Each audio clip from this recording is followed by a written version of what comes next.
ngiye kumva uruntu ruravuze bariya bajama nibakora birirwa ku TikTok bari kutufera ntabwo bajya bakora warunu ibi ni ibiki ibi ni ibikira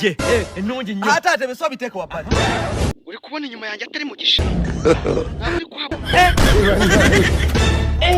simvuye ku mazi kwikorera ibishyimbo simbizamuye ruguru ya mu mpinga Iri smoky boy. Bacyasakuje ngo nibakora ashibutse ndagusaba kugira ngo uzajye ukurikirana ibyawe gusa ntago uzubi icyo umuntu abakora ibi ni ibiki ntago uri kumbona kari mu gishanga mvuye